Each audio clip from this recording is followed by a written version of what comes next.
In the 147th cycle of the Grand Federation's expansion, the impossible happened.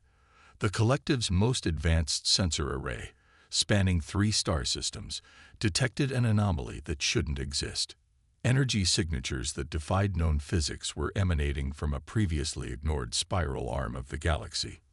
High Commander Vexthor, his crystalline form shimmering with agitation, studied the readings for the 7th time. His entire career spanning 3 centuries had been built on understanding energy patterns across the cosmos. But this made no sense. "Explain it again," he commanded, his voice resonating through the chamber of the Paramount Observatory. Chief Scientist Zura, her tentacles swaying with nervous energy, projected a hologram of the readings. "The signatures suggest controlled quantum fluctuations, sir, but the scale, it's microscopic compared to our reactors. Yet the output—" She paused, her bioluminescent patches pulsing with excitement. "The output exceeds our most advanced ships." The Federation had ruled the known galaxy for millennia. Their technology, refined over countless generations, was considered the pinnacle of achievement. Every new species they encountered either used crude fusion drives or had copied Federation designs. Until now. "Show me the source," Vexthor ordered. The hologram shifted, revealing a small solar system with 8 planets orbiting a yellow star. The 3rd planet, wrapped in swirling white clouds and blue oceans, pulsed with activity. But what caught Vexthor's attention were the tiny spots moving between the planet and its single moon. "Those can't be ships," he scoffed. "They're barely larger than our orbital pods." Zyra adjusted the magnification. "They are ships, sir, and they're achieving speeds we thought impossible for vessels that size." The Federation Council was summoned immediately. Representatives from 50,000 worlds gathered virtually, their avatars filling the grand chamber. The news of a potentially advanced civilization was met with mixed reactions. Some demanded immediate conquest, others urged caution, and a few suggested diplomatic contact. Admiral Kovacs, leader of the Federation's Armada, spoke first. "Let us not overcomplicate this. We send a diplomatic fleet, backed by our most powerful warships. If they're truly advanced, we offer membership. If not, we take what we want." The Council agreed, unaware that their standard approach was about to meet its greatest challenge.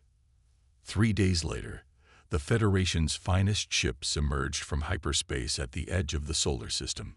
20 massive warships, each the size of a small moon, arranged themselves in the traditional formation of peaceful contact. Admiral Kovacs, commanding from the flagship Eternal Dawn, prepared to send the standard greeting. But before he could transmit, hundreds of small ships appeared from seemingly nowhere, surrounding the Federation fleet in perfect formation.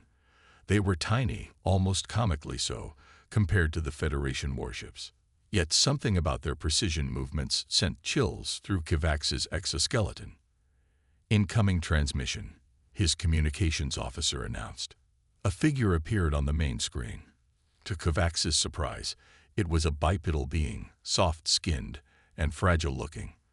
"This is Captain Sarah Chen of the United Earth Defense Force. You've entered restricted space. State your intentions."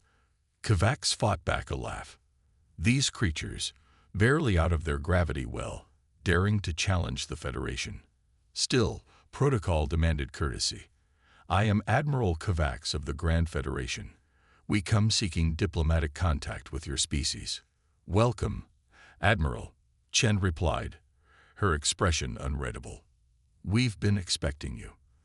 Though I must admit, we thought you'd arrive sooner. We detected your sensor array scanning us 3 months ago." Kovacs's mandibles clicked in surprise. That was impossible. The array was designed to be undetectable. Yet before he could respond, Chen continued. "We'll escort you to our diplomatic station. Please maintain your current position and power down your weapon systems. Any aggressive action will be met with immediate response." The Admiral's crew exchanged confused looks. The humans couldn't possibly detect their weapon systems, let alone pose a threat. Yet something in Chen's tone gave Kovacs pause. For the first time in his long career, he felt uncertainty creep into his mind. The Federation fleet had come expecting to find another primitive civilization to guide or conquer. Instead, they found themselves being politely but firmly managed by a species whose ships seemed to defy the laws of physics. As they followed their diminutive escorts toward Earth, none of them realized they were about to learn a harsh lesson about judging capability by size alone. The first seeds of doubt had been planted in the Federation's collective mind. Their assumptions about technological progression, about the very nature of advancement itself, were about to be challenged in ways they could never have imagined. The diplomatic station orbiting Mars was not what the Federation delegation expected. Instead of the grandiose architecture they were accustomed to, they found themselves in a facility that appeared deceptively simple. Like the human ships, everything was compact, efficient, and held hidden surprises.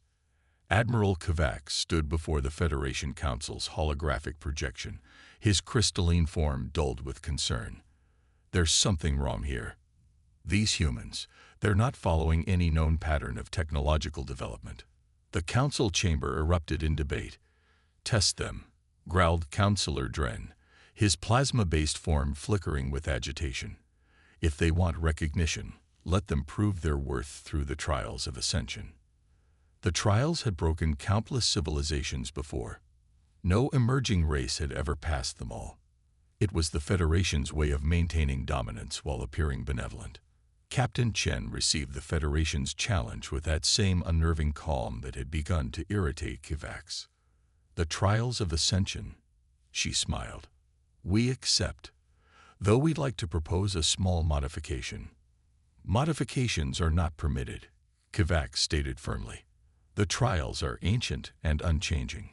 Perhaps, Chen replied, but our modification is simple. We'll complete all 5 trials simultaneously, rather than sequentially. Unless, of course, that would be too difficult for your observation teams to monitor. The silence that followed was deafening. 5 simultaneous trials had never been attempted. It was considered impossible to coordinate such complex challenges at once. Kovacs's crystalline structure vibrated with suppressed emotion. You mock our sacred traditions, he demanded. Not at all, Admiral. We're simply efficient with our time. Shall we begin tomorrow? The first trial site was the atmosphere of Venus. Federation ships positioned themselves to observe as a small human vessel approached the hostile planet. The challenge was to survive the extreme conditions while collecting specific atmospheric samples, a task that usually required massive ships with layered shielding. The human ship was barely visible in the Venusian clouds. Federation observers watched their sensors with smug satisfaction, waiting for the vessel's inevitable failure. Minutes ticked by. Sir, a Federation sensor operator called out. The human ship. It's not just surviving. It's dancing. Indeed, the tiny vessel was moving through Venus's atmosphere with impossible grace, collecting samples while performing maneuvers that should have torn it apart. But what truly shocked the observers was the pilot's transmission. A bit bumpy today. Good thing we brought the weather modification suite. Weather modification. On Venus, the Federation representatives exchanged alarmed glances. Meanwhile, at Jupiter's Great Red Spot, another human ship was demonstrating mastery over gravity itself during the second trial. In the Kuiper Belt, a third team was outmaneuvering Federation ships in tactical exercises. Near Mercury, humans were harvesting solar plasma with technology that made Federation solar engineering look primitive. And in deep space, they were demonstrating faster-than-light travel that broke every rule the Federation knew. Kovacs watched the proceedings with growing unease. How? He demanded of his science officer. Their ships are too small to contain the necessary equipment for any of this. The answer came from an unexpected source. Dr. Marcus Wong, a human physicist who had been quietly observing the Federation's confusion, spoke up.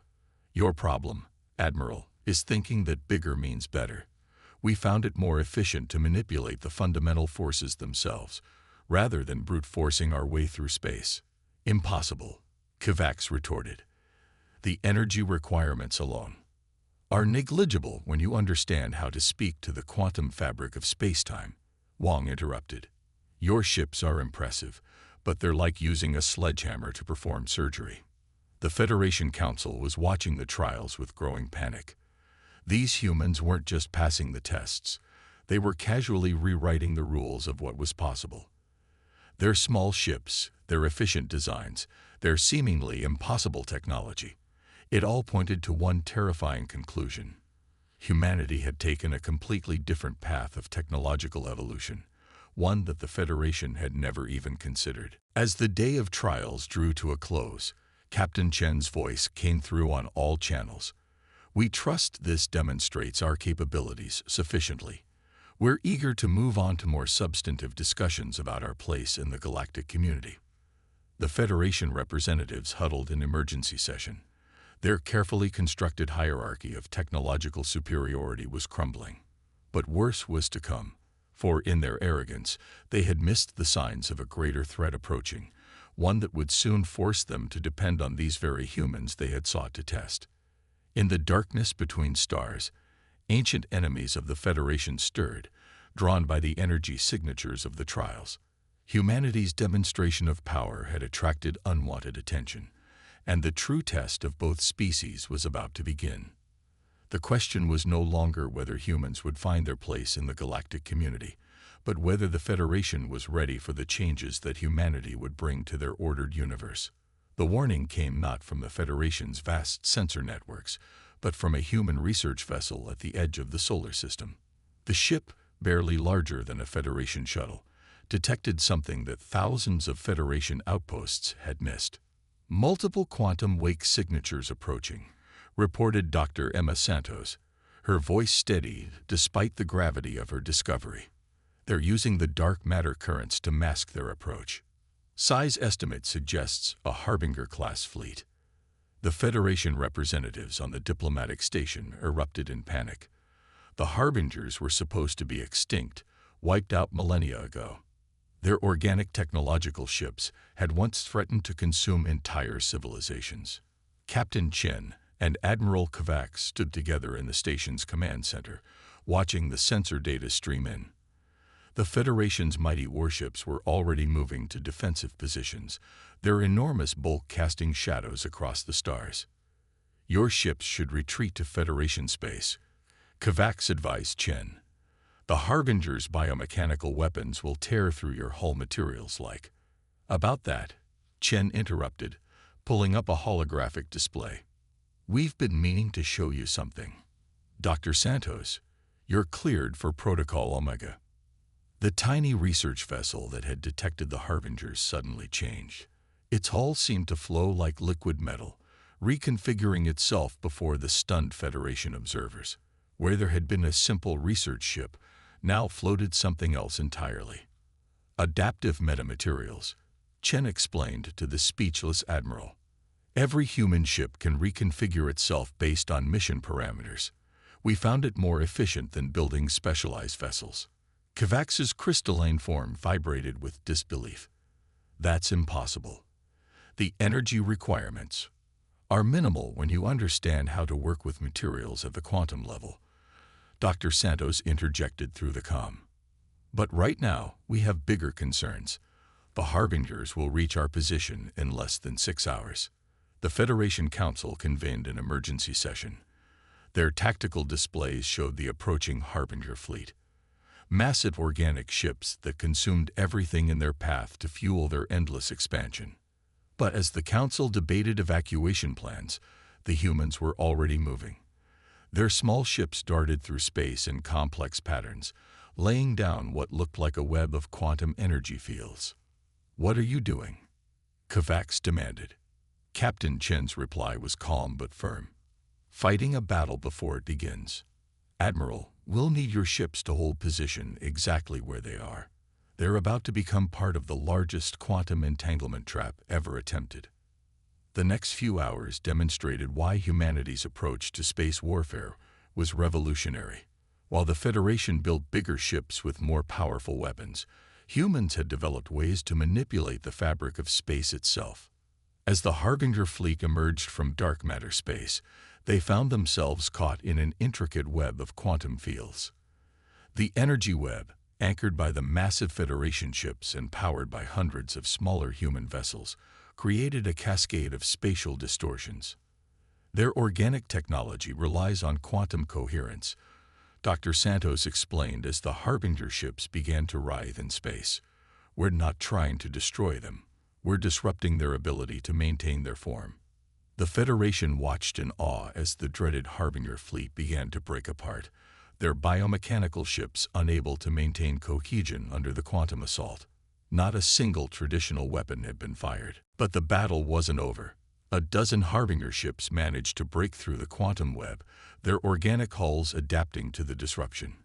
They charged toward the defensive line, their weapon systems targeting the largest Federation ships. What happened next would be recorded in Federation archives as the dance of the fireflies. Human ships moved in ways that defied physics, their hulls constantly reconfiguring to channel energy in new ways. They darted between the massive Federation warships and the approaching Harbingers, their small size allowing them to execute maneuvers that would have torn larger ships apart. "Now you'll see why we build small," Chen announced. Each human vessel released a swarm of even smaller drones, each carrying a quantum field generator. The swarms surrounded the Harbinger ships, creating localized pockets of distorted space-time. The Harbinger ships, unable to maintain their quantum coherence under the assault, began to collapse in on themselves. Their organic technology, cut off from the quantum fields they needed to survive, dissolved into inert matter. In the aftermath, as Federation scientists swarmed over the debris of the Harbinger ships, Admiral Kovacs approached Captain Chen. "Your ships," he said, his crystalline form glowing with what might have been embarrassment. "They are not small because you lack the ability to build larger ones." Chen smiled. "We built big ships once, early in our spacefaring history. Then we realized that the universe operates on principles of efficiency. Your civilization chose to dominate space. We chose to understand it." The Federation Council watched the sensor recordings in stunned silence. Everything they had believed about technological progression, about the necessity of overwhelming force, was being challenged.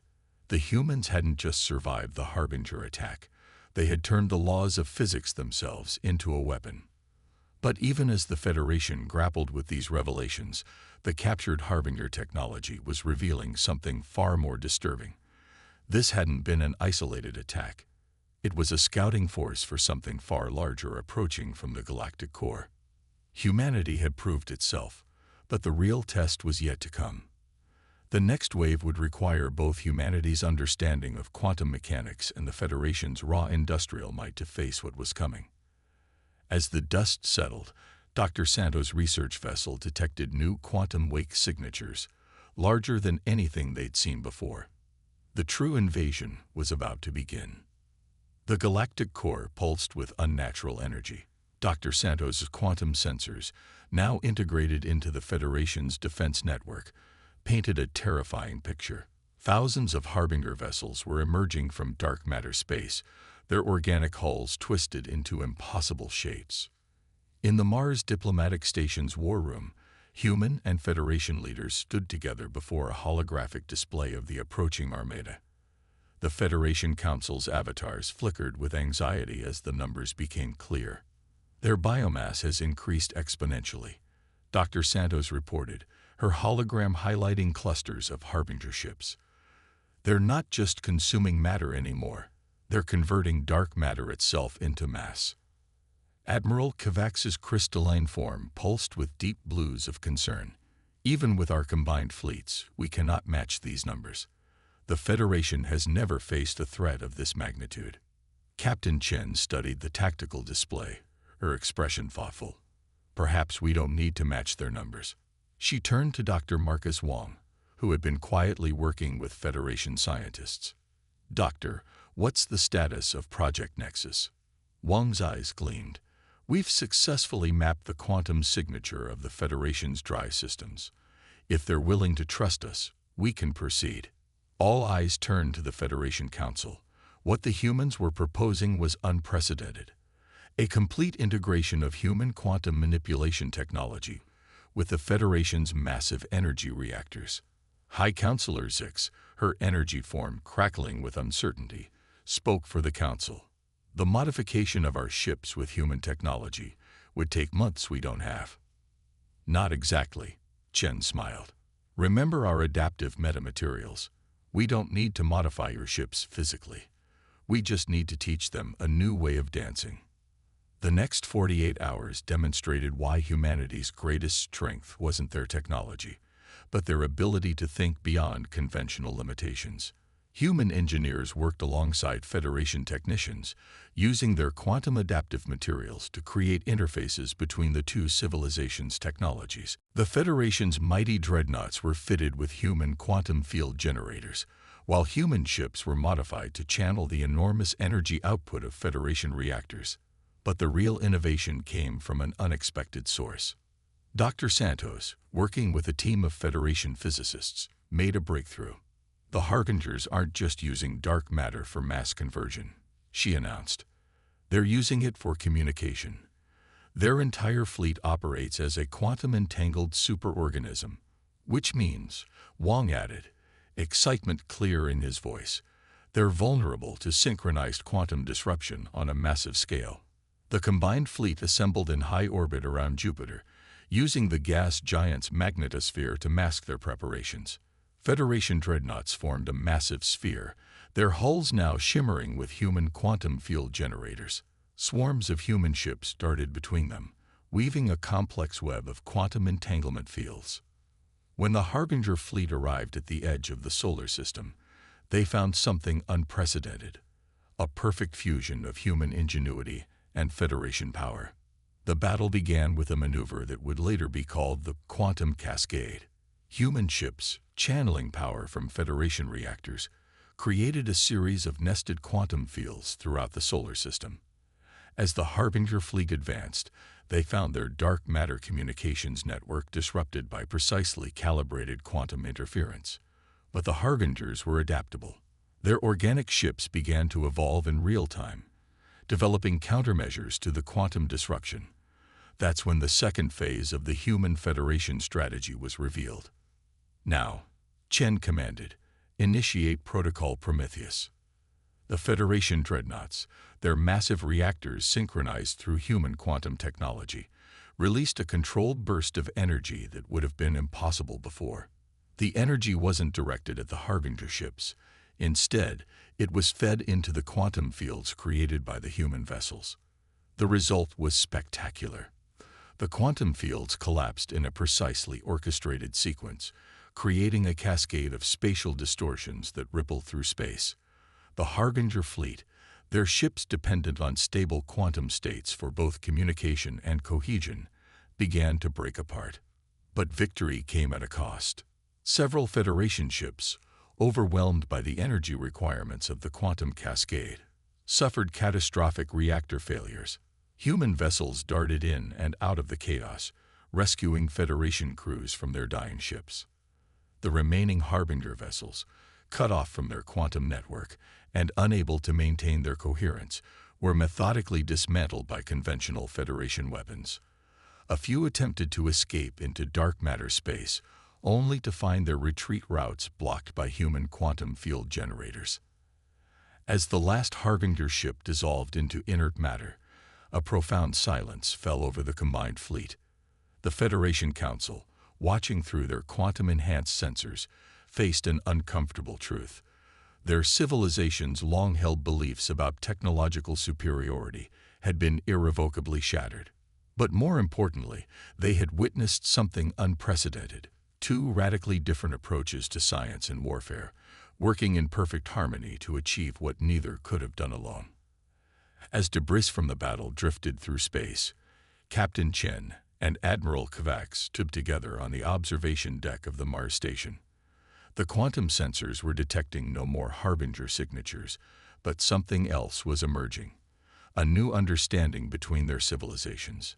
Yet even as victory celebrations began, Dr. Santos' sensors detected something troubling in the quantum debris field.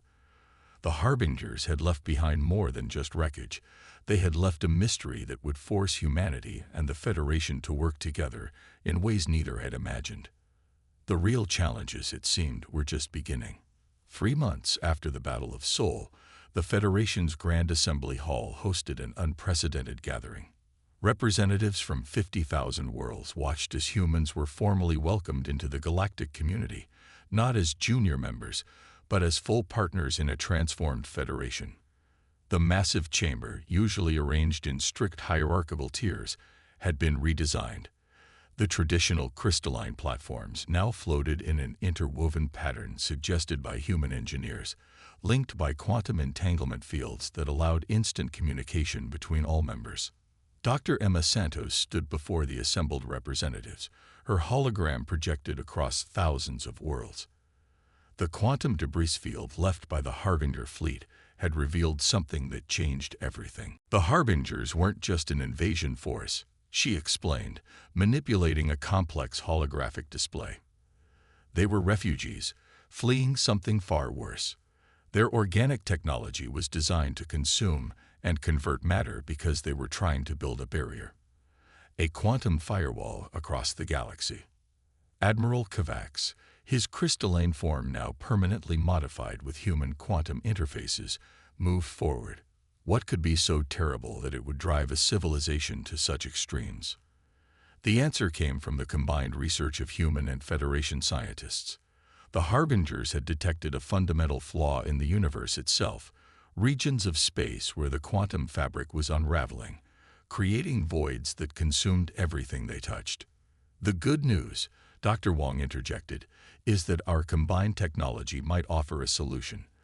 The quantum manipulation techniques we used against the Harbingers could be adapted to repair these cosmic tears, but it would require a level of cooperation unprecedented in galactic history. The Federation Council, once the supreme authority in galactic affairs, had been reorganized into a collaborative body. High Counselor Zix, addressing the assembly, spoke of the lessons learned.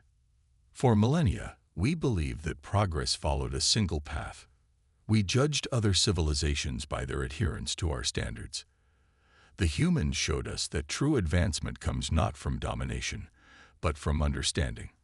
Their small ships carried not weapons, but wisdom. The next phase of the plan was ambitious. Human quantum technology would be integrated into Federation infrastructure across the galaxy, while Federation power generation and industrial capacity would be enhanced by human efficiency principles.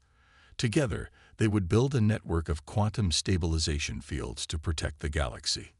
Captain Chen, now Admiral Chen, stood beside Kovacs as they watched construction begin on the first quantum repair station. The massive structure combined Federation scale with human precision, its adaptive metamaterials flowing like liquid metal as it established quantum fields across light years of space. "You know," Chen remarked to Kovacs, "when you first saw our ships, you thought we were primitive." Kovacs's crystalline form shimmered with what humans had learned to recognize as amusement. "And you knew exactly what you were doing, letting us underestimate you." "Not exactly," Chen smiled. "We never planned to revolutionize the Federation. We just wanted to be left alone to explore the universe our own way. But sometimes the best discoveries come from unexpected collaborations." The quantum repair station activated, its field stretching out into space. Federation sensors, enhanced by human quantum technology, detected the first successful stabilization of a cosmic tear. It was a small victory, but a significant one. Across the galaxy, other changes were taking place. Federation worlds began experimenting with human-style efficiency, while human colonies adopted Federation environmental management techniques. The exchange of ideas flowed freely, unrestricted by the old hierarchies. Dr. Santos's research vessel, now equipped with Federation power systems, led expeditions into the unknown regions beyond the galaxy's edge. Each discovery brought new challenges, but also new opportunities for cooperation. In the Mars Diplomatic Station, now expanded into a major cultural exchange center, a memorial wall displayed images from the Battle of Seoul. But unlike traditional Federation monuments that celebrated power and victory, This one commemorated something else. The moment when two civilizations learned that their differences were actually their greatest strength. The final image showed a tiny human ship next to a massive Federation dreadnought, their quantum fields intertwined in perfect harmony. Below it, inscribed in both human and Federation script, were words that captured the spirit of their new alliance. Progress lies not in surpassing others, but in surpassing our own limitations through understanding and cooperation. As the quantum repair network expanded, offering hope against the cosmic tears, both humanity and the Federation faced the future with a new perspective. The universe, they had learned, was far too vast and complex for any single approach to triumph alone. The age of competition was over. The age of collaboration had begun. And somewhere in the quantum fields that now linked their civilizations, new possibilities waited to be discovered by those wise enough to look beyond size and power to see the true measure of advancement. In the end, the greatest victory wasn't over the harbingers, or even the cosmic tears. It was over the limitations of their own thinking. As human and Federation ships ventured forth together into the unknown, they carried with them the most powerful technology of all. The ability to see strength in difference and power in cooperation. The galaxy would never be the same, and that both species agreed was exactly as it should be.